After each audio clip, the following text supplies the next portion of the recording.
So this is drugs for eyes and ears disorders, week 15 of pharmacology in nursing.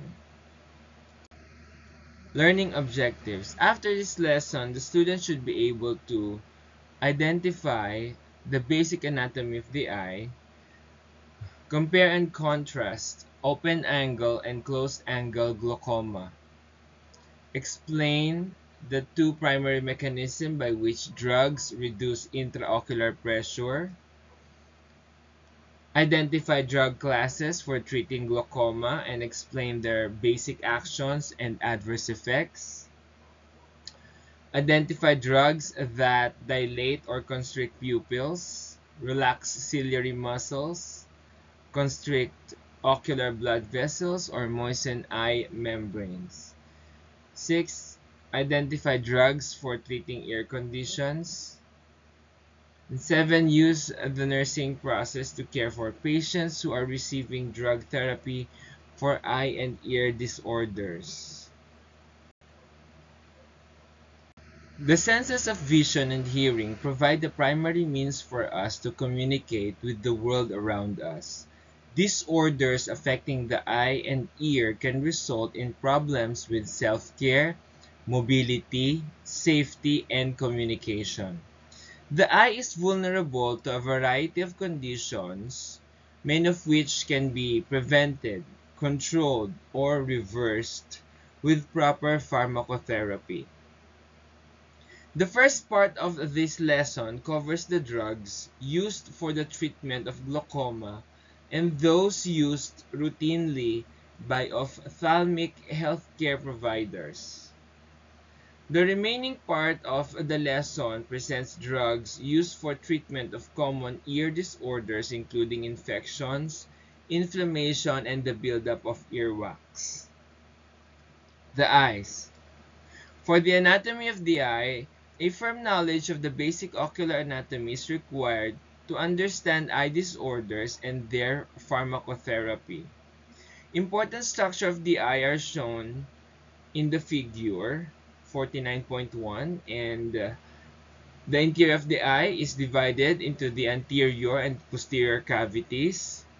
The larger of the two, the posterior cavity, is filled with gel-like substance called vitreous humor that helps the eyeball to maintain its shape and maintain the retina in place. The anterior cavity contains a thin fluid called aqueous humor and has two divisions. The anterior chamber extends from the cornea to the anterior iris, and the lens. The posterior chamber lies between the posterior iris and the lens.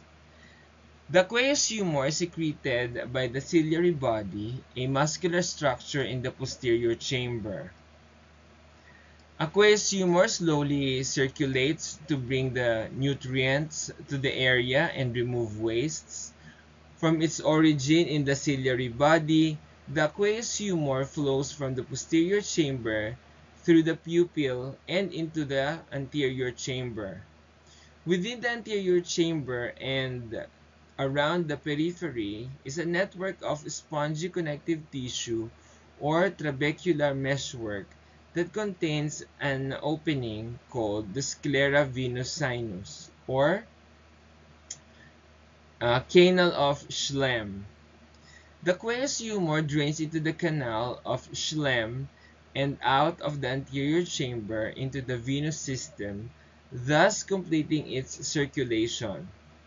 Under normal circumstances, the rate of aqueous humor production, inflow, is equal to its outflow, which helps to maintain intraocular pressure within a normal range. Interference with either the inflow or outflow of aqueous humor, however, can lead to an increase in the intraocular pressure.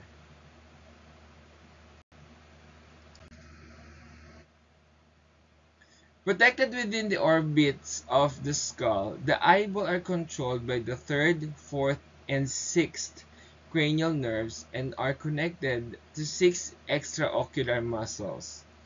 The eye has 3 layers: the cornea and sclera, the choroid, iris and ciliary body,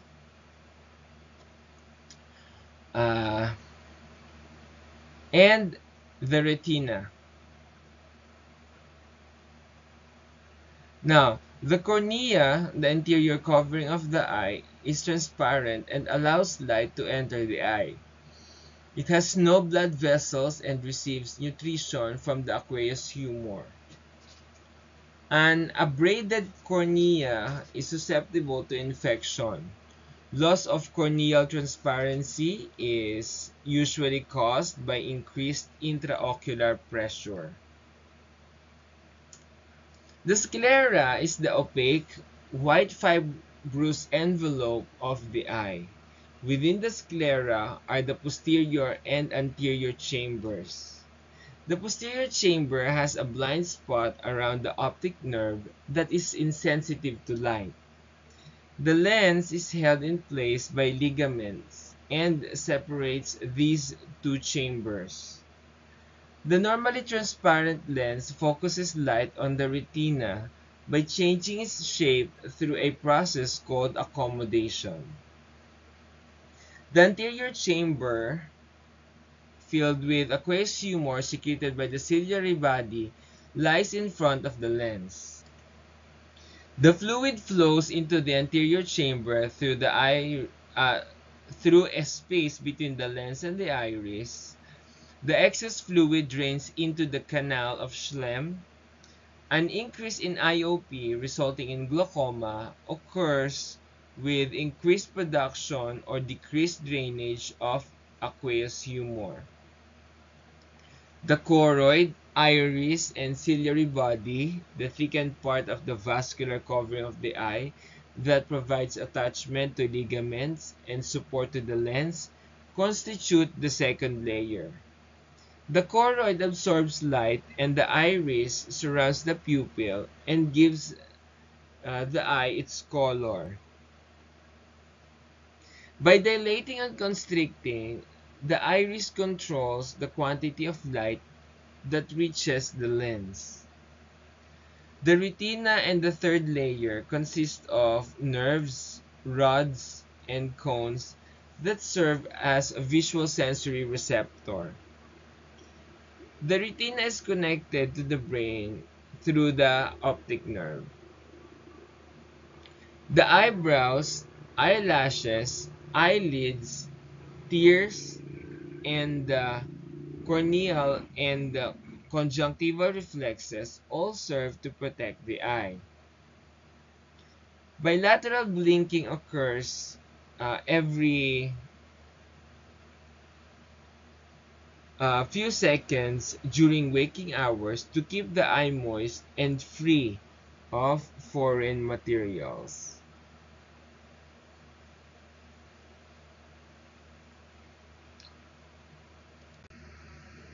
Glaucoma.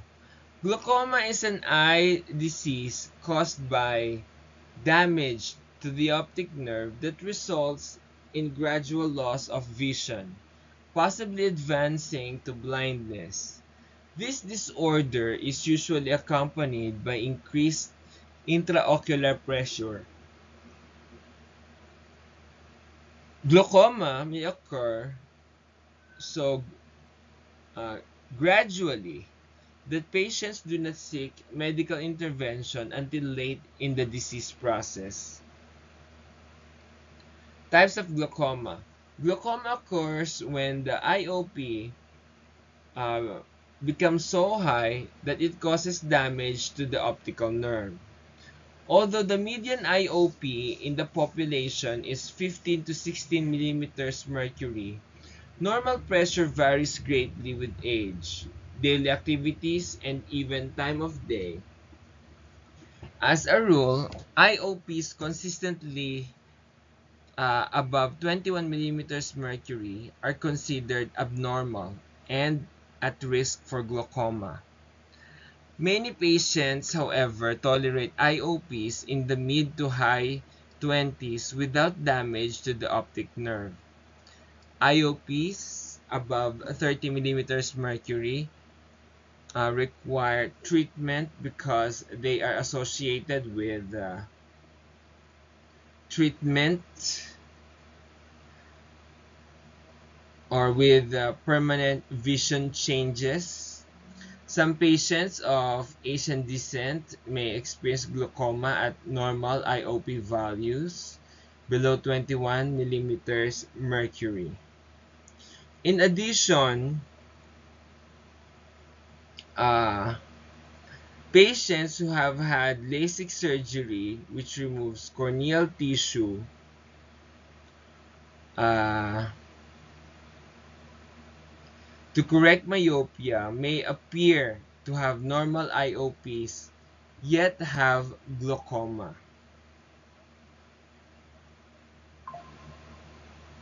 Glaucoma usually occurs as a primary condition without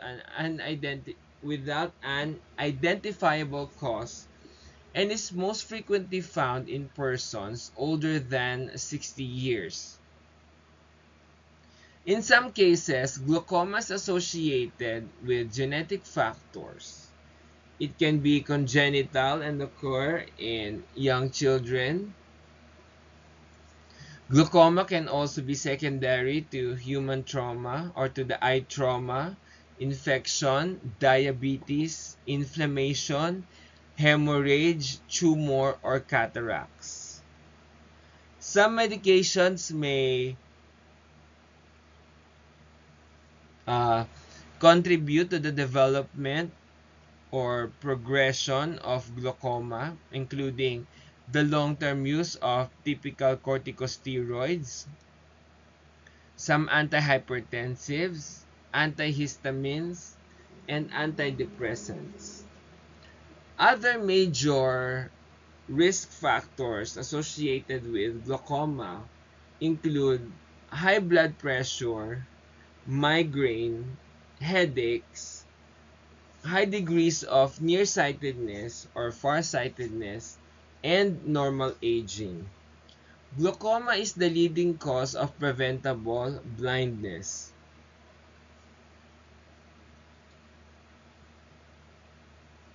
The two principal types of primary glaucoma are closed-angle glaucoma and open-angle glaucoma. Both both disorders result from the same problem, a buildup of aqueous humor in the anterior cavity. This buildup is caused either by excessive production of aqueous humor or by a blockage of its outflow. In either case, IOP increases, leading to progressive damage to the optic nerve. As degeneration of the optic nerve occurs, the patient will first notice a loss of visual field, then a loss of central visual acuity.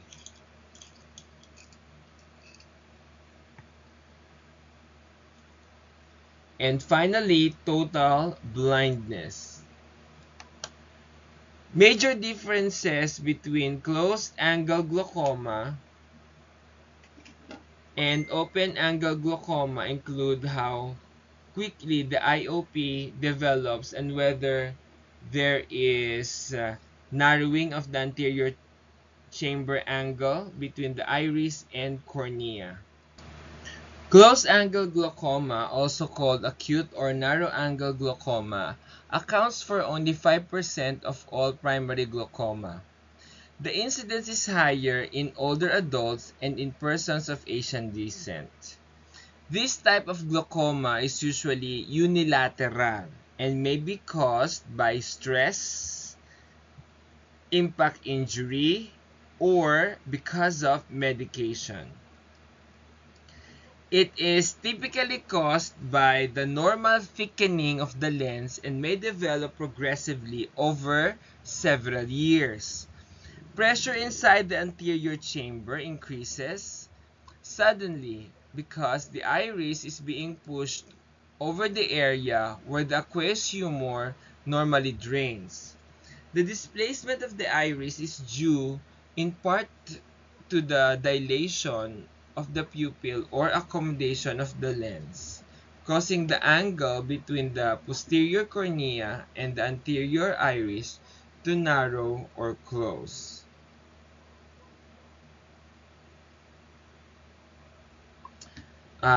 Signs and symptoms caused by acute obstruction of the outflow of aqueous humor from the eye include dull to severe eye pain, headaches, bloodshot eyes, foggy vision with halos around bright lights, and a bulging iris. Ocular pain may be so severe that it causes vomiting. Once the outflow is totally closed, close-angle glaucoma constitutes an emergency. Laser or conventional surgery is indicated for this condition. Options include irisectomy, laser trabeculoplasty, trabeculectomy, and drainage implants. Open-angle glaucoma is the most common type, accounting for more than 90% of the cases. Its cause is not known and many patients are asymptomatic. It is usually bilateral with intraocular pressure developing over years. This leads to a slow degeneration of the optic nerve, resulting in a gradual impairment of vision. It is called open angle because the iris does not cover the trabecular meshwork. The scleral venous sinus remains open. If discovered early, most patients with open-angle glaucoma can be successfully treated with medication.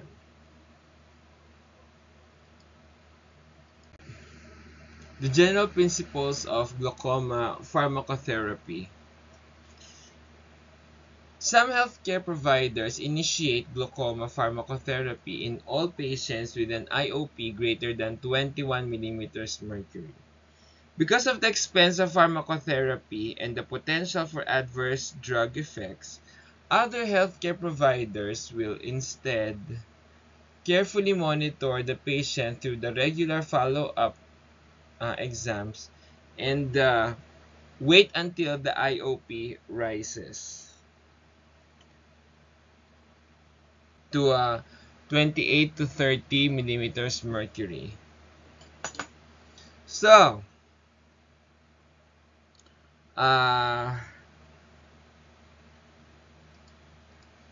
if signs of optic nerve are evident, the patient is treated regardless of the intraocular pressure.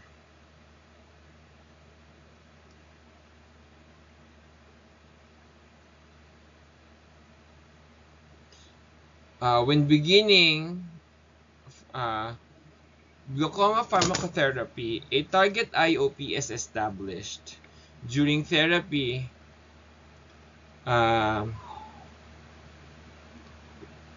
reevaluation of the IOP and the extent of visual change or field changes are performed after 2 to 4 months to check for therapeutic effectiveness.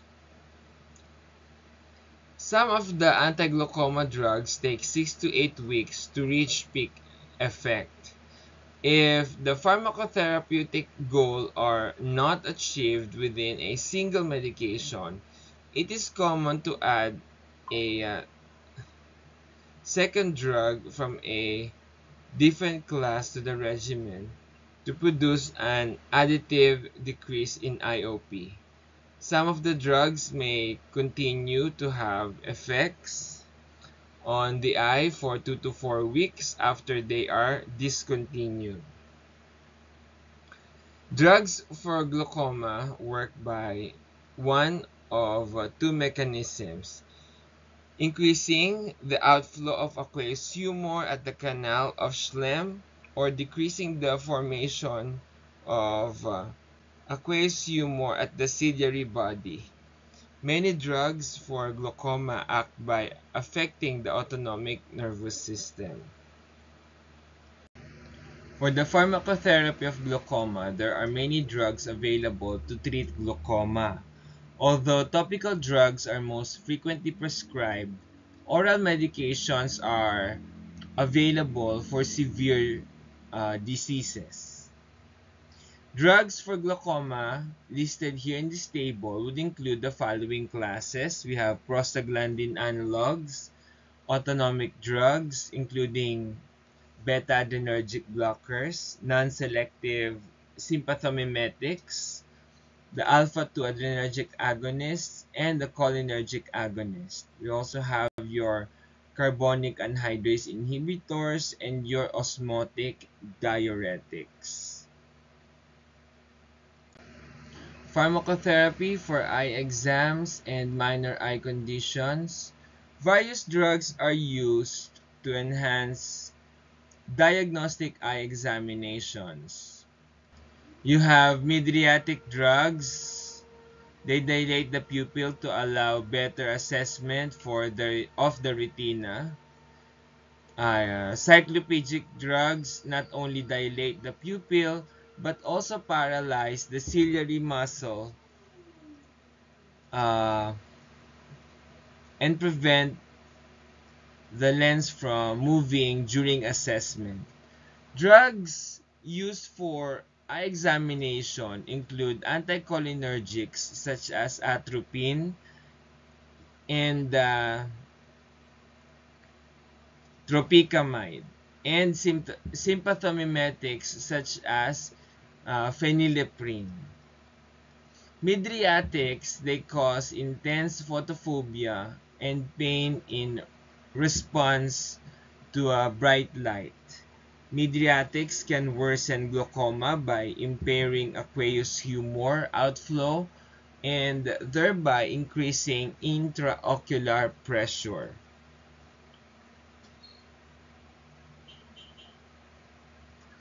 Cycloplegics cause severe blurred vision and loss of near vision. The response to mydriatics and cycloplegics can last 3 hours up to several days. The patient needs to be taught to wear sunglasses and that the ability to drive, read, and perform visual tasks will be affected during treatment. Drugs for minor irritation and dryness come from a broad range of classes. Some agents lubricate only the eye's surface, whereas others are designed to penetrate and affect a specific area of the eye. Vasoconstrictors are commonly used to treat minor eye irritation. Common vasoconstrictors include phenylephrine, nafazoline, and tetrahydrozoline. Adverse effects of the vasoconstrictors are uh, usually minor and include blurred vision, tearing, headache, and rebound vasodilation with redness. Examples of cycloplegic, mydriatic, and lubricant drugs are listed here in this table, 49.2. Conjunctivitis is an inflammation or infection of the lining of the eyelids. Topical corticosteroids and non-steroidal anti-inflammatory drugs such as ketorolac can be used to treat conjunctivitis and other inflammatory conditions. Several medications, including antihistamines and mast cell stabilizers, are used to decrease the redness and itching associated with allergic conjunctivitis. Topical mast cell stabilizers with or without an antihistamine are the preferred treatment for allergic conjunctivitis because they do not cause excessive drying of the eyes. Two more recent drugs, uh, olopatadine and uh, Pemirolast, provide for daily dose treatments for allergic conjunctivitis. Azelastine and epinastine are combination antihistamine mast cell stabilizers. They are indicated for twice daily dosing. Bepotastine is an antihistamine approved for itching associated with allergic conjunctivitis.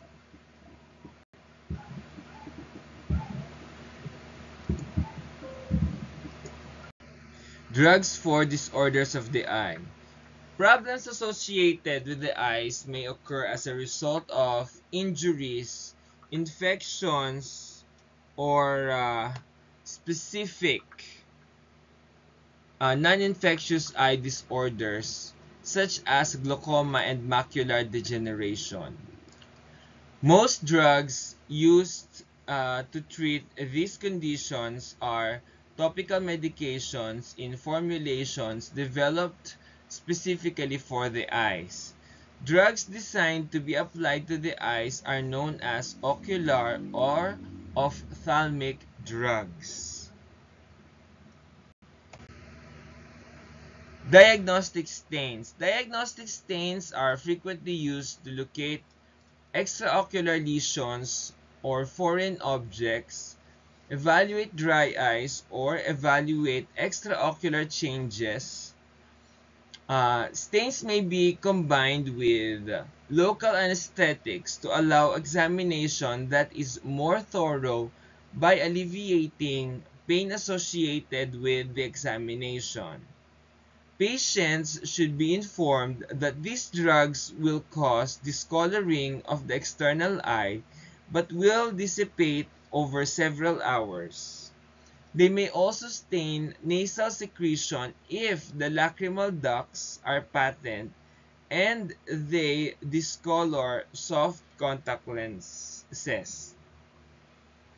Contact lenses should be removed before administration and the eye should be rinsed with sterile normal saline solution after the procedure. Contact lenses can be replaced after 1 hour of usage. For topical anesthetics are used in selected aspects of a comprehensive eye examination and in a variety of ophthalmic procedures. Ophthalmic anesthetics act by locally blocking the pain signals at the eye's nerve endings. The two most common topical ophthalmic anesthetics are proparacaine hydrochloride and tetracaine hydrochloride. Both medications available in solutions are administered as drops. Ophthalmic anesthetics should be administered by a trained clinician. Corneal anesthesia usually starts occurring within 50 seconds and lasts about 15 minutes. The blink reflex is temporarily lost, therefore the corneal epithelium may become dry. Protecting the eye from irritating chemicals, foreign bodies, and corneal scratches is important. The patient must be instructed that the affected eye will be insensitive to touch and to not rub, touch, or wipe the affected eye. Contact lenses may be reinserted after the anesthetic has completely worn off, usually after 20 minutes. Anti-infective are frequently used for eye infections, conjunctivitis and inflammation of the membrane, conjunctiva, covering the eye and inner eyelids, is the most common eye condition. Conjunctivitis is also called pink eye and can occur because of bacteria, viruses, and allergens. Bacterial conjunctivitis usually require anti-infective therapy to either kill or inhibit the spread of bacteria. Some ocular viral infection, such as cytomegalovirus and herpes simplex virus, may require antiviral therapy. Examples of other ocular conditions caused by pathogens treated by ophthalmic anti-infective drugs include the following.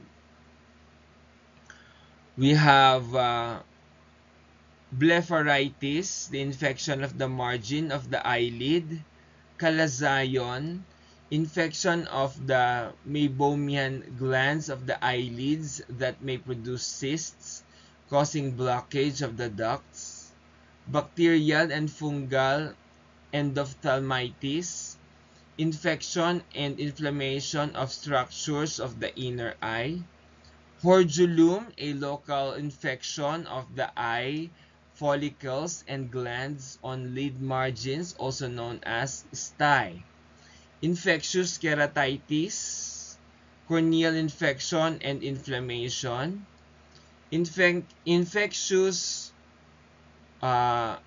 uveitis,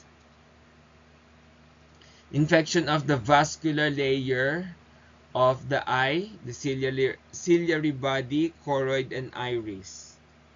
Before administering ophthalmic anti-infective, the nurse should screen the patient for previous allergic reactions.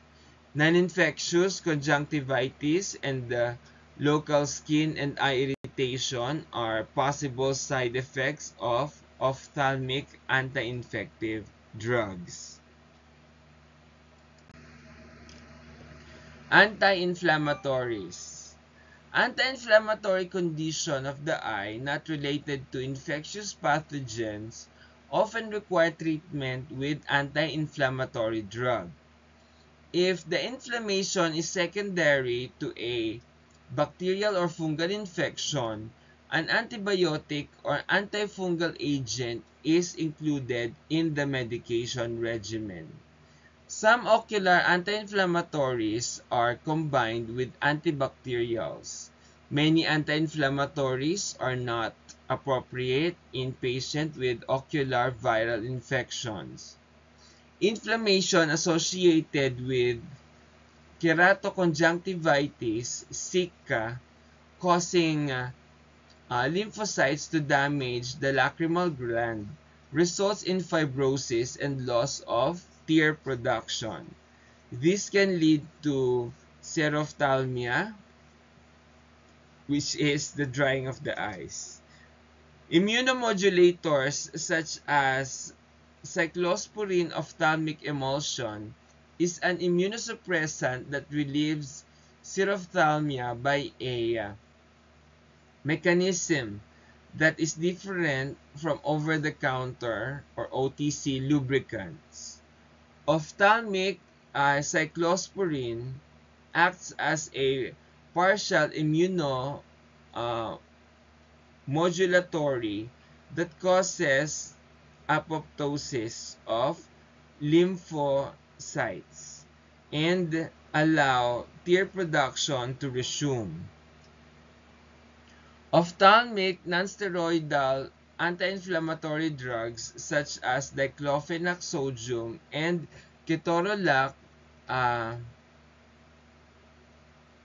tromethamine inhibits meiosis by preventing the formation of ocular prostaglandins. Most of these drugs are used for management or prevention of ocular inflammation before and after eye surgery. Unlike corticosteroids, NSAIDs do not affect intraocular pressure.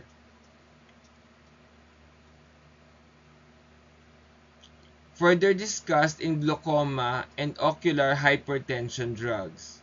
However, ocular NSAIDs can increase bleeding tendencies and delay corneal bleeding or healing. Typical NSAIDs or topical NSAIDs are not expected to increase cardiovascular risk, hepatic reactions, or other systemic adverse effects. However, ocular NSAIDs can cause bleeding of ocular tissues. Ophthalmic corticosteroids such as dexamethasone and prednisolone acetate are another type of anti-inflammatory drugs. Corticosteroids are used to treat a number of eye conditions such as allergic conjunctivitis, herpes zoster keratitis, not herpes simplex keratitis, corneal abrasion, postoperative ocular inflammation, and optic neuritis. Ocular corticosteroids can mask infection and delay healing, and are contraindicated in persons with untreated ocular infections. Corticosteroids can worsen glaucoma by reducing the outflow of aqueous humor and increasing intraocular pressure. The effects are usually reversible upon discontinuation of the drug. Prolonged use can cause open-angle glaucoma, ocular nerve damage, or visual defects. When allergies are the cause of eye inflammation, ophthalmic drugs are commonly prescribed to treat the underlying cause. These allergy drugs contain antihistamines and mast cell stabilizers. Antihistamines block histamine from activating histamine receptors in the tissues. The granulation of mast cells release histamine and other inflammatory mediators, and mast cell stabilizers prevent mast cells from degranulating. Ocular sensations that include burning, stinging, and blurred vision are common adverse effects reported. Other adverse effects include cephalgia, dysgeusia, and rhinitis. Decongestants. Eye inflammation typically presents with redness due to vascular congestion of the conjunctiva. Ophthalmic decongestants such as phenylephrine, nafazoline, and tetrahydrozoline stimulate alpha-adrenergic receptors in the arterioles of the conjunctiva, vasoconstricting the blood vessels and thereby decreasing congestion. Many ocular decongestants are available without prescription.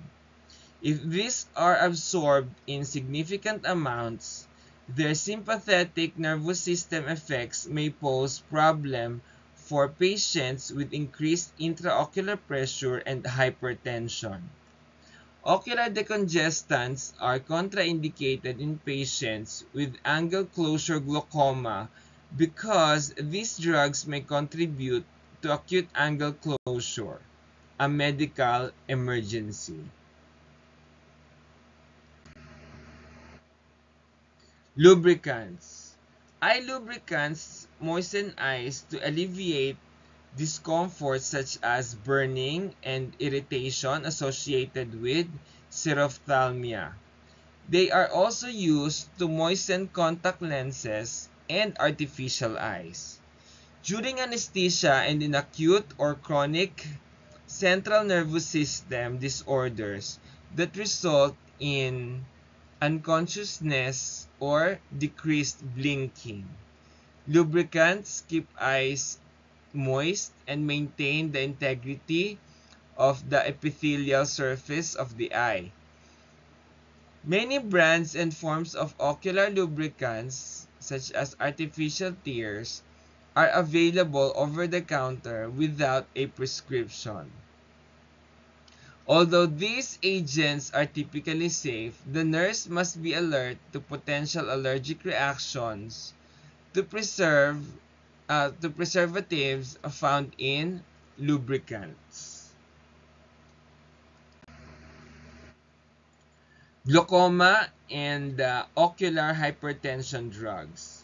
In the anterior chamber of the eye, aqueous humor, a clear fluid, flows continuously in and out of the chamber. As aqueous humor is formed, excess fluid drugs through the uh, trabecular meshwork structure of the eye and out of the canal of Schlemm with a much smaller fraction of the fluid exiting through the uveoscleral structure at the root of the iris. Overproduction of the fluid or improper drainage causes IOP to increase, and this buildup of pressure can damage the optic nerve and result in glaucoma. Without treatment, permanent vision loss can occur. There are two types of glaucoma: open angle and angle closure. In open-angle glaucoma, the trabecular network is open but becomes clogged. Over time, as blockage of the trabecular network worsens, the IOP gradually increases, which damages the optic nerve.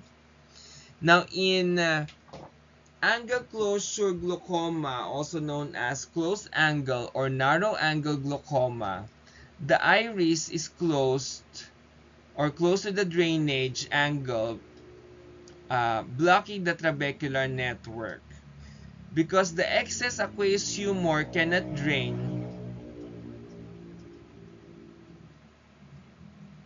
it builds up within the eye and increases intraocular pressure.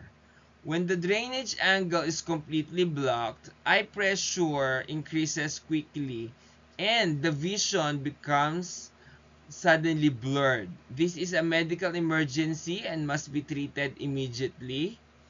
Now, the management of angle closure glaucoma is often surgical. However, pharmacologic management is sometimes indicated.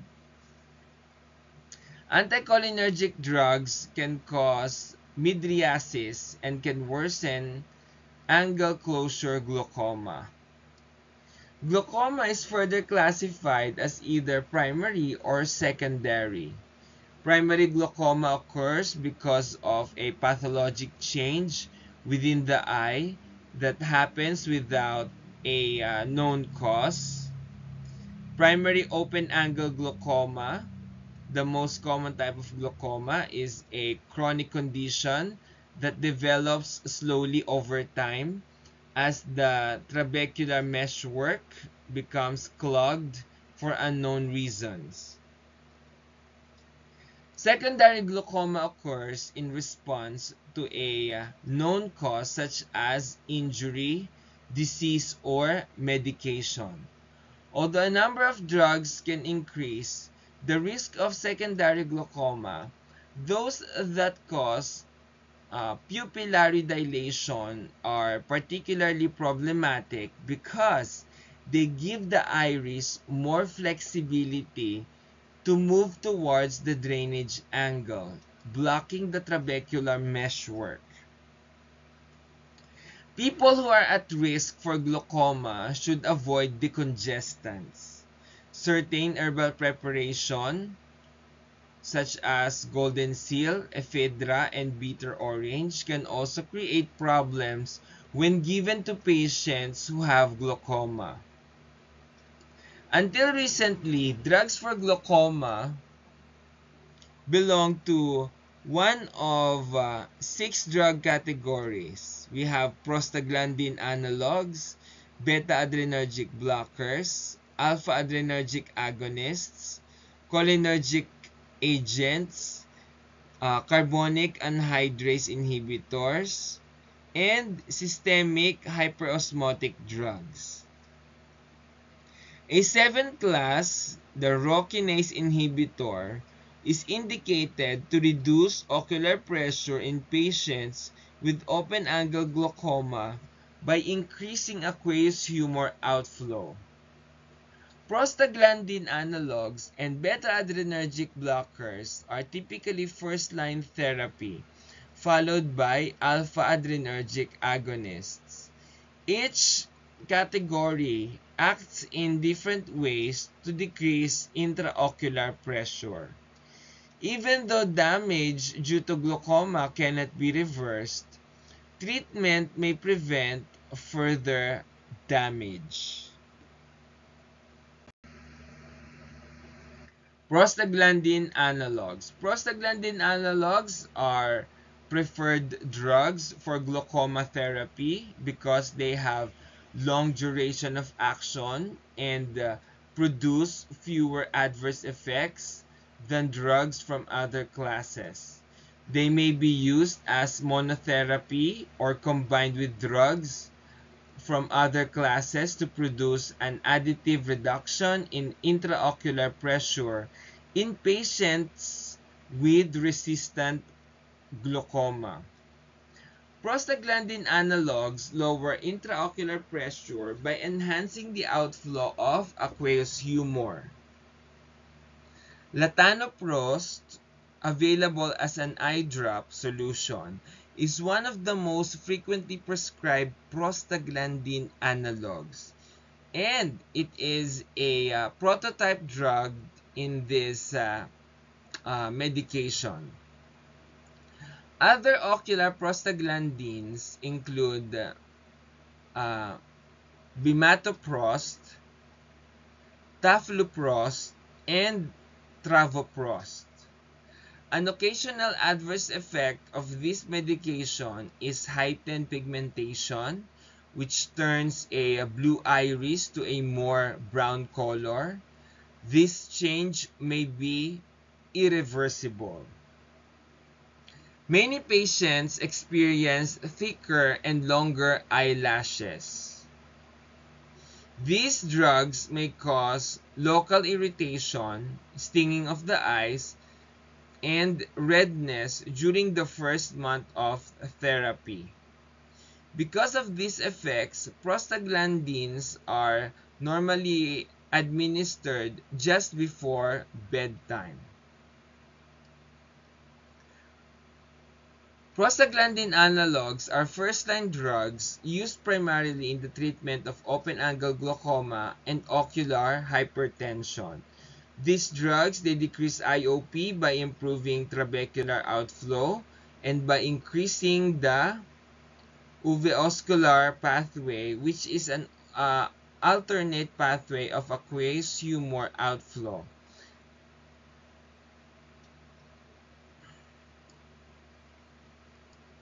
Side effects and adverse reactions.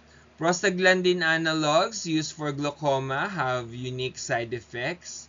These drugs, they change the color of the iris by increasing brown pigmentation. It is most noticeable in individuals with green-brown and yellow-brown irises. Can be permanent. The darkening of the eyelids may also occur. Another side effect is the development of eyelash hypertrichosis, which is a growth of in the numbers, length, thickness, and pigmentation of the eyelashes.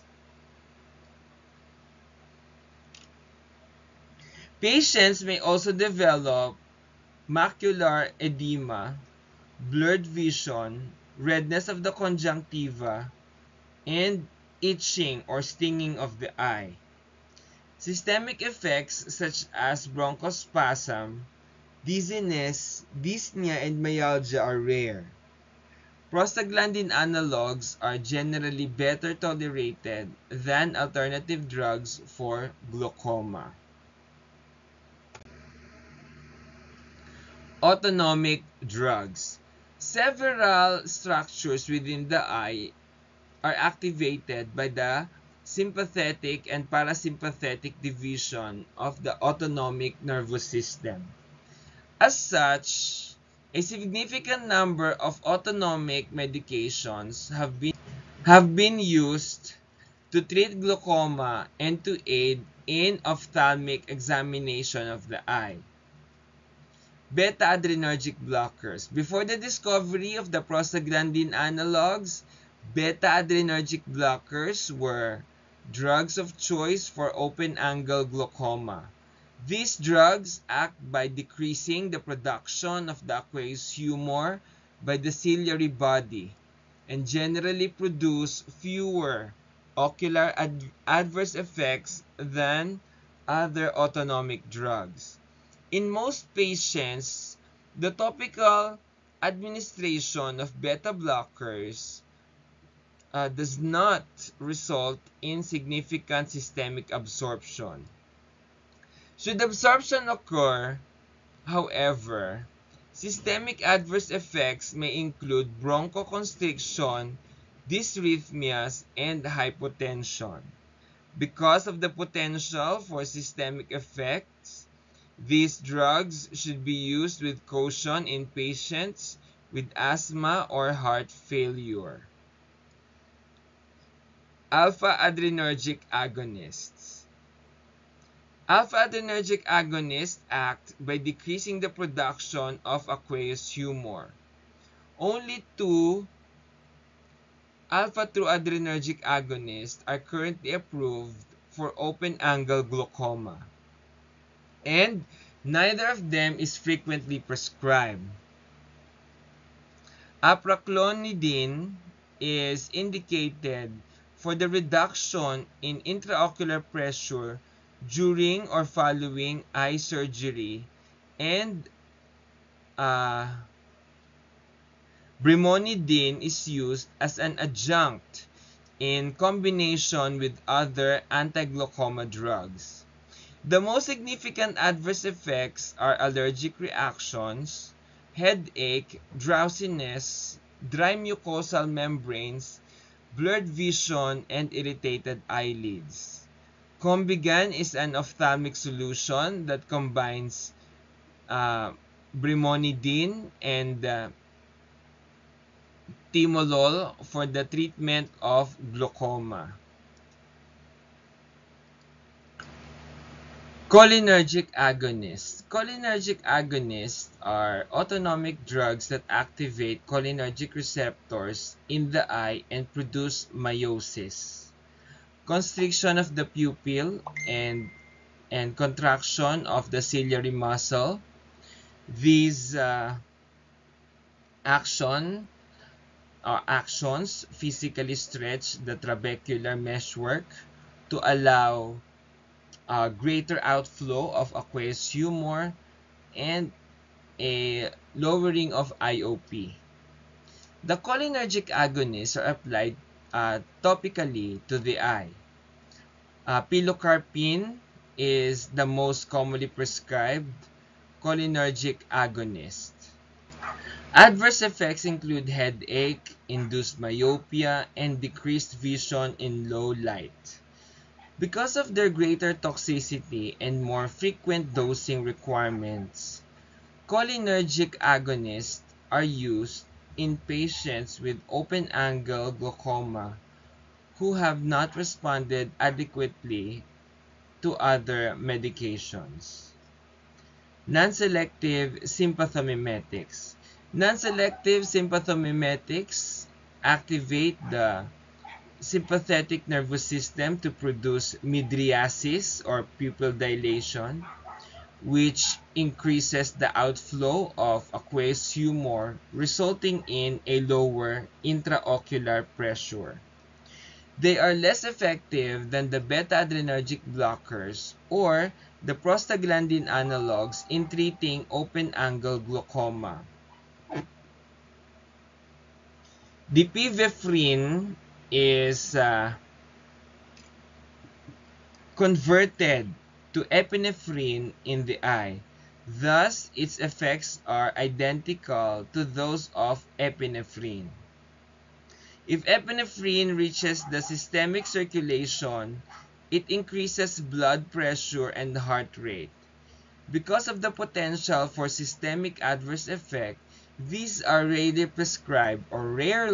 prescribed for glaucoma. Carbonic anhydrase inhibitors. Carbonic anhydrase inhibitors may be administered topically or systemically to produce intraocular pressure in patients with open-angle glaucoma. They act by decreasing the production of aqueous humor. Carbonic anhydrase inhibitors are grouped into topical or oral formulations. Dorzolamide is used topically to treat open-angle glaucoma, either as monotherapy or in combination with other drugs.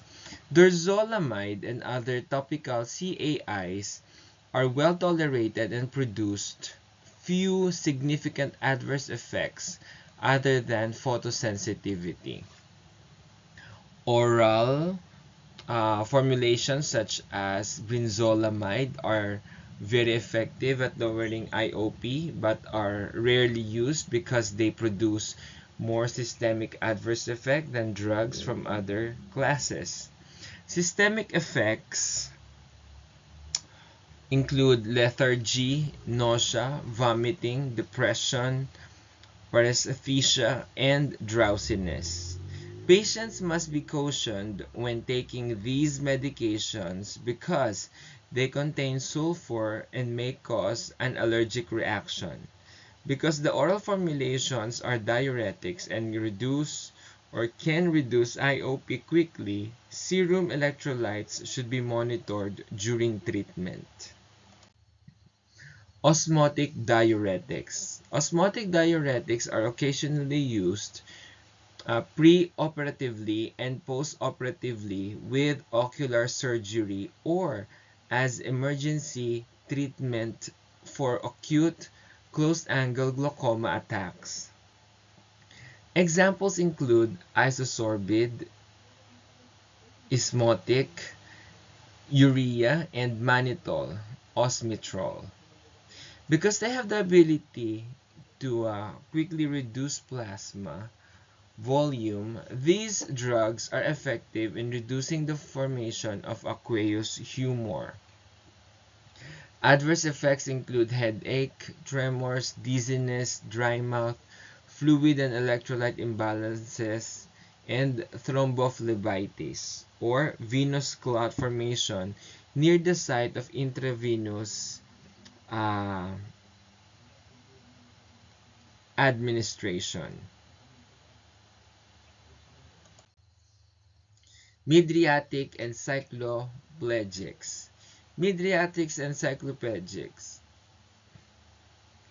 Mydriatics dilate the pupils and cycloplegics paralyze the muscles of accommodation.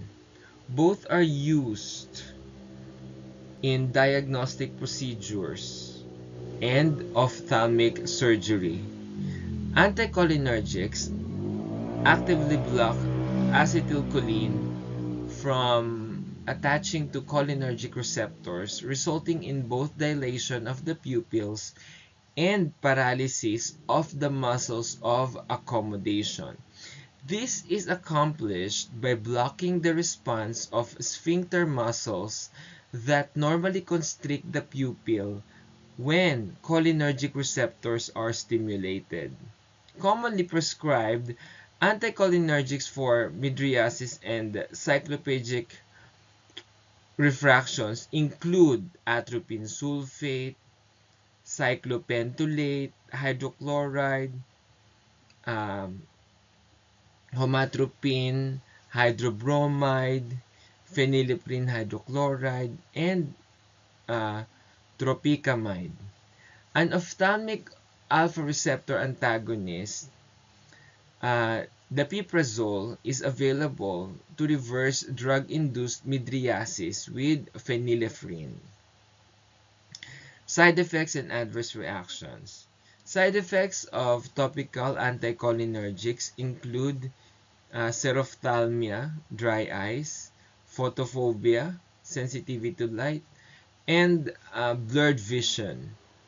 Although uncommon with topical use, systemic effects are topical or typical of all anticholinergic drugs and include xerostomia, cephalgia, and constipation. Serious systemic effects include increased IOP, psychosis, seizures, hypotension, tachycardia, cardiovascular collapse, respiratory depression, and muscle rigidity. These drugs are contraindicated in patients with angle closure glaucoma because the paralyzed iris may block the outlet for outflow of aqueous humor. Drugs for macular degeneration. Drugs for macular degeneration related or age-related macular degeneration is a leading cause of vision loss in older adults. AMD is a deterioration of the macula, which is the part of the eye responsible for sharp central vision.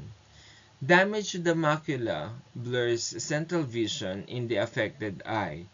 Two forms of AMD include wet, neovascular or exudative, which progresses quite rapidly, and dry, atrophic, which slowly destroys vision over a period of years. Dry AMD is more common and occurs in response to the deposit of extracellular material called drusen under the retina. This is coupled with thinning of the retina, which eventually stops functioning properly. Vision loss occurs gradually. Occasionally, dry AMD will progress to wet AMD. There is no known treatment for medication for dry AMD. An effective drug has not been identified to treat dry AMD, but several drugs are currently in the trial stage. Some studies suggest that antioxidants such as vitamin C and E and zinc supplement may have a role in preventing or slowing progression of dry AMD. A healthy diet of dark leafy greens, yellow fruits, vegetables, and fish has also shown to be beneficial to those with AMD. Wet or exudative AMD is associated with the growth of abnormal blood vessels behind the retina. Leakage of fluid from these vessels collects behind the retina and shifts the macula from its normal position. Wet macular degeneration accounts for 10% of AMD cases. However, it causes greater destruction and is responsible for 80% of cases in which patients suffer severe vision loss or become legally blind. Pharmacologic management of wet AMD targets vascular endothelial growth factors, a substance that plays a role in the formation of abnormal vessels in the eye. These VEGF inhibitors are intravitreal drugs that are injected into the eye by an ophthalmologist and include ranibizumab, pegaptanib, and aflibercept. Other VEGF inhibitors such as bevacizumab are still being investigated. Intravitreal VEGF is contraindicated in persons with ocular infections. Drugs for inherited retinal dystrophies. Inherited retinal dystrophy is a group of severe and progressive disorders leading to blindness among young people. Until recently, no cure or treatment was available.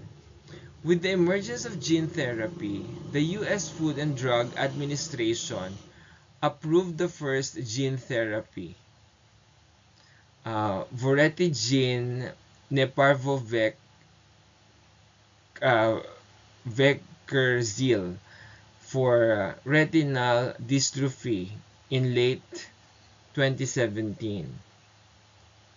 Ophthalmic gene therapy uses a vector and modified virus to deliver a normal copy of the gene encoding human retinal pigment epithelial 65Kd protein to retinal cells to restore the visual cycle. Voretigene neparvovec Arzil is administered subretinally in each eye at least 6 days apart. Side effects include vision decline, eye infection, bleeding in the retina, increased IOP, and formation of cataracts, among others. Administration of eye drops and ointments. Administration of eye drops and ointments. Patients who wear contact lenses should be knowledgeable about products associated with the lenses. Wearing contact lenses is usually discouraged. However, if contact lenses must be worn, patients should wait at least 15 minutes after instilling ocular drugs before inserting the contact lenses. Patients with eye disorders. General suggestions for teaching. Listen to patients' concerns. Eye disorders that carry the possibility of blindness promote high anxiety in patients. Provide patient education regarding expected drug effects, dosage and side effects, and when to notify the healthcare provider. Use lay terms rather than medical terminology when providing education so that the patient would be able to understand the information that the nurses are providing.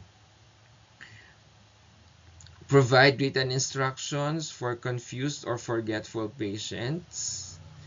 When developing patient education materials, write them at a 5th to 8th degree reading level. Use a large, easily read font and give instructions in the patient's primary language. Supplement written instructions with images or pictograms to clarify.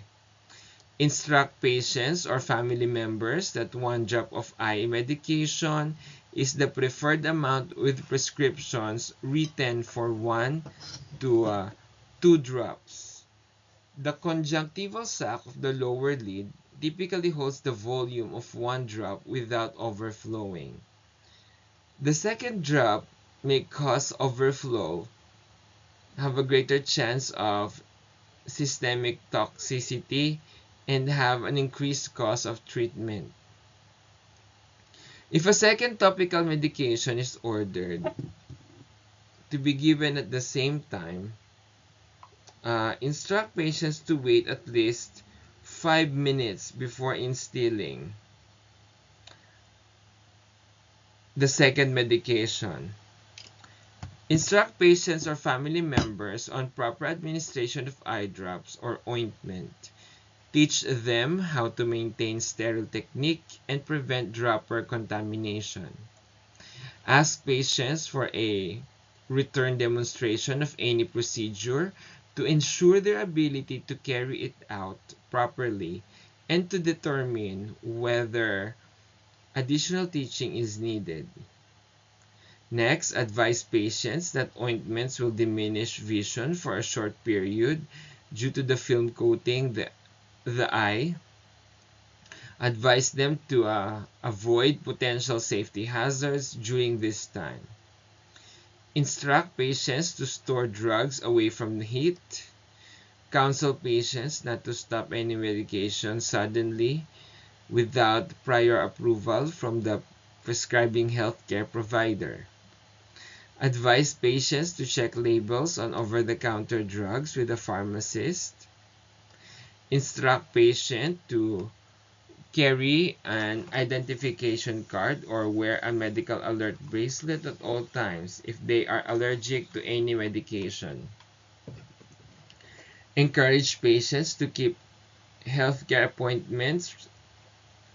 Recommend that patients bring a list of questions about their condition or medications. Tailor instructions for patients who wear contact lenses. Notify them of any special procedures that need to be done with the use of contact lenses and the various ophthalmic medications. Advise patients to avoid wearing contact lenses in the presence of eye infections. The ears. The ear is divided into the external, middle, and inner ear. The external ear consists of the pinna and the external auditory canal. The external auditory canal transmits sounds to the tympanic membrane, a transparent partition between the external and middle ear. The eardrum is, in turn, transmits sound to the bones of the middle ear. It also serves, as it also serves a protective function. The middle ear, an air-filled cavity, contains three auditory ossicles: the malleus, the incus, and stapes. They transmit sound waves to the inner ear. The tip of the malleus is attached to the eardrum. Its head is attached to the incus, which is attached to the stapes. The eustachian tube provides a direct connection to the nasopharynx and equalizes air pressure on both sides of the eardrum to prevent it from rupturing. Swallowing, yawning, and chewing gum help the eustachian tube relieve pressure changes during airplane flights. Ear condition. The ear has two major sensory functions, again, the hearing and the maintenance of equilibrium and balance. As shown in figure 49.3, three structural areas, the outer, middle, and inner ear, carry out these functions. The basic treatment for ear condition is topical preparation in the form of ear drops. Otitis, or inflammation of the ear, is a common indication for pharmacotherapy. External otitis, commonly called swimmer's ear, is inflammation of the outer ear that is most often associated with water exposure. Otitis media inflammation of the middle ear, or otitis media, the inflammation, of the middle ear, is most often associated with upper respiratory infections, allergies, or auditory tube irritation. Of all ear infection, the most difficult one to treat are inner ear infections. Mastoiditis, or inflammation of the mastoid, uh, can be a serious problem because if left untreated, it can result in hearing loss. Pharmacotherapy with otic medication. Chloramphenicol and ciprofloxacin are commonly used topical otic antibiotics. Otitis media is treated with a course of systemic rather than topical antibiotics. Amoxicillin at a dose of 80 to 90 milligrams per kilograms per day is prescribed for children. In cases of otitis media, drugs for pain, edema, and itching may also be necessary. Topical corticosteroids are often combined with antibiotics or other drugs when inflammation is present. Examples of these drugs are listed here in this table, 49.3. Acetaminophen or NSAIDs such as ibuprofen are used to relieve pain and reduce fever. Mastoiditis is frequently the result of chronic or recurring bacterial otitis media. The infection moves into the bone and surrounding structures of the middle ear. The treatment of acute mastoiditis involves aggressive antibiotic therapy. Intravenous gentamicin or ticarcillin may be used initially. Therapy may be adjusted once culture and sensitivity results are obtained. Therapy is continued for at least 14 days if the antibiotics are not effective and symptoms persist. Surgery such as mastoidectomy or myatoplasty may be indicated. Cerumen or earwax softeners are also used for proper ear health. When cerumen accumulates, it narrows the ear canal and may interfere with hearing. This procedure usually involves installation of an inner or of an earwax softener and then a gentle lavage of the wax-impacted ear with tepid water using an aseptic syringe to gently insert the water. An instrument called an ear loop may be used to help remove earwax, but should be used only by healthcare providers who are skilled in using it. Examples of earwax softener include carbamide peroxide and triethanolamine.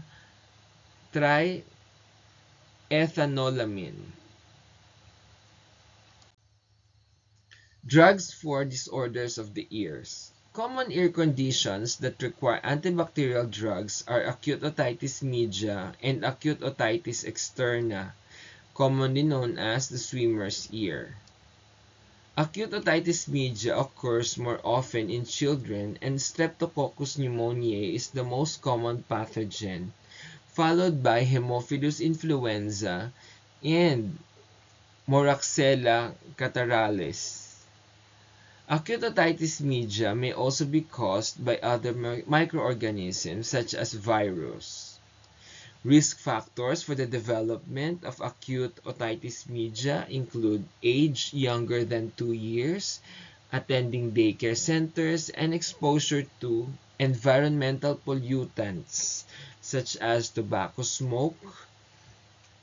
Now, a significant decline in acute otitis media has occurred since the pneumococcal conjugate vaccine or PCV was introduced in 2000 or in the year 2000.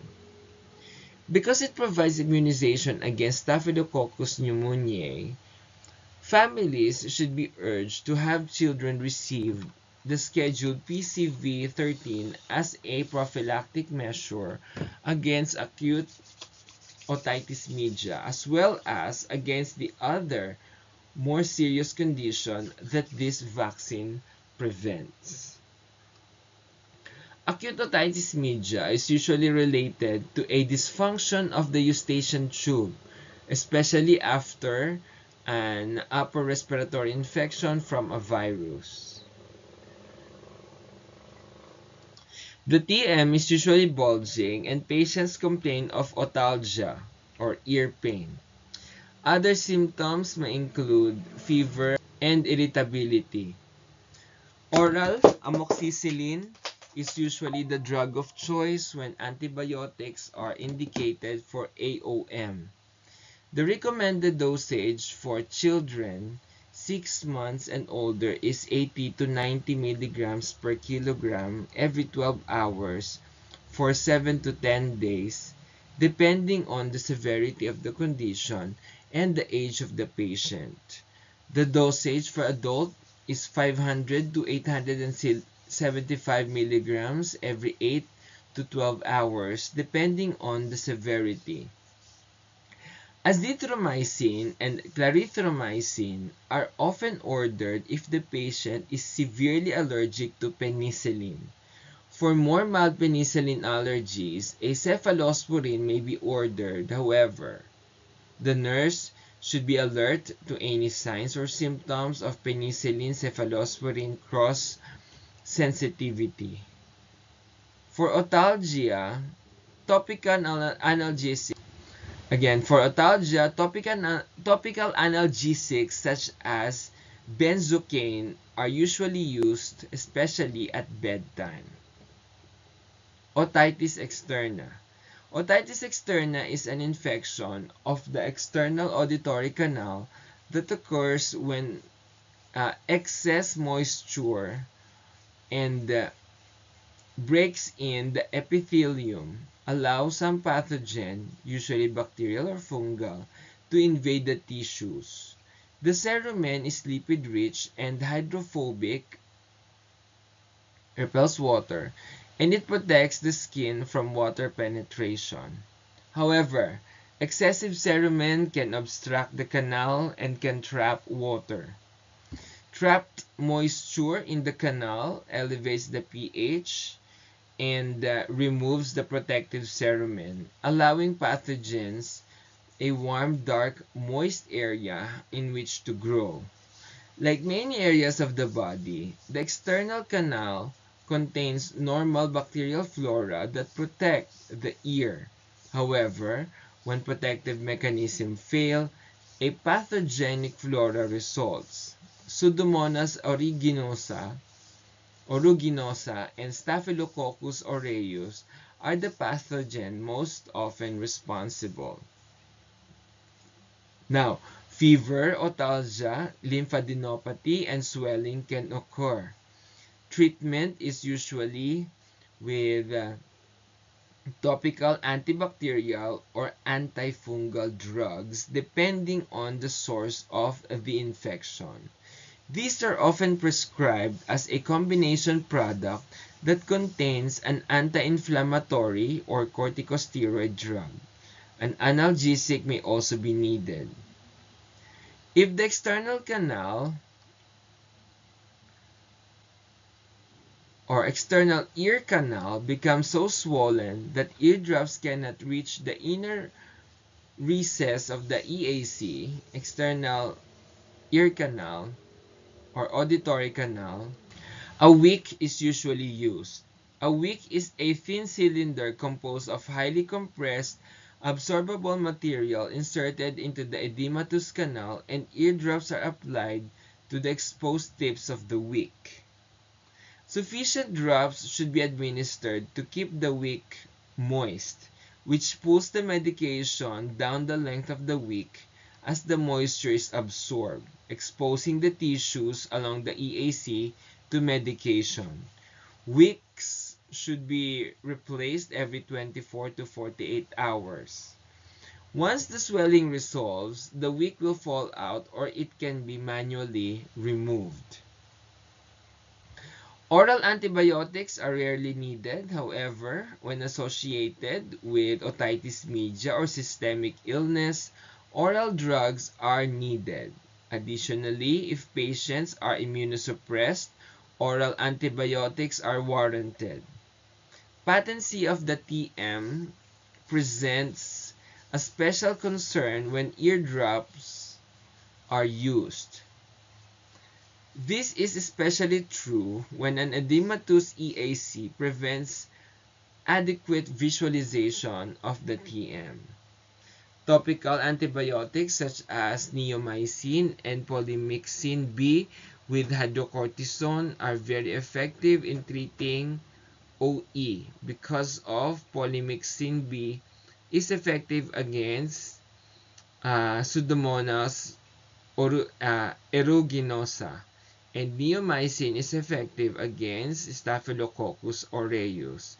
However, if this drug combination is given to a patient with a perforated TM, the risk of ototoxicity is significant.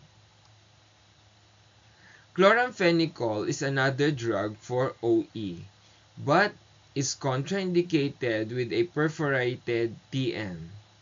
Fluoroquinolones, on the other hand, are effective against both organisms and are safe to use when the TM is incompetent. Therefore, they are usually the first drug chosen when prescribing treatment for OE. When OE is caused by the growth of fungi, restoring an acidic environment with an acidifying solution such as acetic acid is usually sufficient. A topical antifungal otic solution such as clotrimazole is typically used if the fungal infection is severe. Side effects and adverse reaction. The most common side effect of otic antimicrobials are burning and stinging, but ototoxicity can occur with aminoglycoside antibiotics. Chloramphenicol may cause bone marrow suppression and can result in decreased erythrocytes, leukocytes, and platelets. Opportunistic overgrowth of non-susceptible organisms may occur with any of these drugs. Hypersensitivity is a contraindication. Now, drugs for disorders for the ear, we have antihistamine and decongestants. For years, antihistamine and decongestants are thought to reduce middle ear congestion and eustachian tube dysfunction associated with otitis media with effusion, OME, otitis media with effusion, a non-infectious collection of fluid in the middle ear. The rationale was that these drugs should reduce edema of the eustachian tube, which would promote drainage from the middle ear.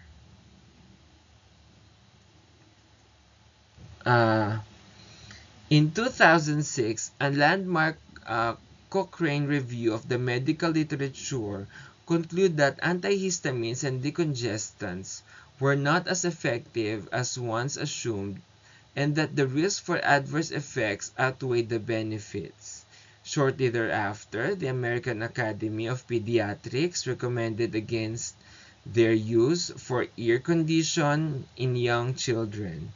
A 2012 report of the Agency for Healthcare Research and Quality states that the effect on multiple short and long-term outcomes repeatedly demonstrated no benefit for use of these medications over placebo for treating OME. The reviewed studies found evidence of increased side effects and harms with use of these medications. Unfortunately, many patients are not aware of these findings and may continue to take these drugs. The importance of the nurse's role in educating patients regarding this concern cannot be overstated. Numerous over-the-counter antihistamine, decongestant medications are readily available to unknown or unknowing patients. Examples of antihistamine include chlorpheniramine, clemastine, diphenhydramine, and many others. Examples of decongestants are phenylephrine and pseudoephedrine. Pseudoephedrine requires a prescription in some states. Of even greater concern is that most of these are available as combination products that contain both an antihistamine and a decongestant.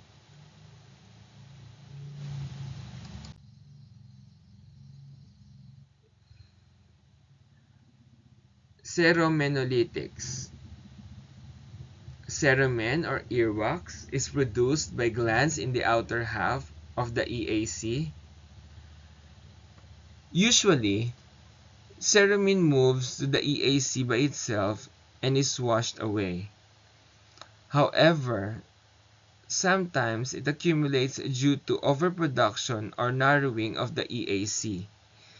In these instances, cerumen can harden in the EAC, creating impaction that can lead to pain, itching, tinnitus, and hearing loss. Cerominolytics.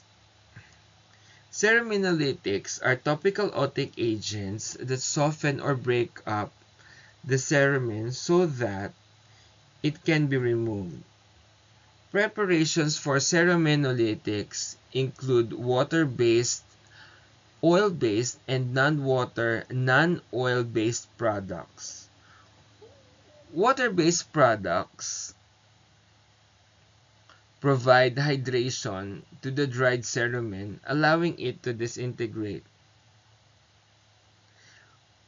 Oil-based solutions lubricate and soften the cerumen but do not disintegrate it. An example is carbamide peroxide, which is available over the counter. Patients may also elect to use regular mineral oil to soften the wax or prevent cerumen impaction. Generally, 2 to 5 drops applied twice a day for 5 days is sufficient. Administration of ear medication. Ear medications are usually contained in a liquid vehicle for ease of administration. Sometimes cerominolytics alone are insufficient. In these instances, ear irrigation can be used to flush the cerumen deposits out of the ear canal. Irrigation is best accomplished when direct visualization of the TM is possible, and it must be done gently to avoid damage to the TM. It is also important to warm the water to prevent nausea and vomiting. Frequently used irrigating solution include hydrogen peroxide 3% in a 1:1 solution with warm water, normal saline or acetic acid or vinegar mixed with warm water. Contraindications to irrigation include perforation of the TM and prior hypersensitivity. Patients with ear disorders. General suggestion for teaching. Instruct patients to not insert any foreign objects into the ear canal. Instruct patients to keep drugs away from heat. Provide education regarding the expected drug effect, dosage, and side effects, and when to notify the healthcare provider. Teach patients about over-the-counter drugs concerns, particularly with antihistamine and decongestants. Over-the-counter drugs may interact with prescribed drugs and may have risks that outweigh any drug benefit. Advise patients to contact their healthcare provider before using over-the-counter drugs or herbal preparation to treat ear disorders. And lastly, encourage patients to keep follow-up appointments. This is your source, Pharmacology, a Patient-Centered Nursing Process Approach, 11th edition. This is the end of your lesson for today. Thank you very much.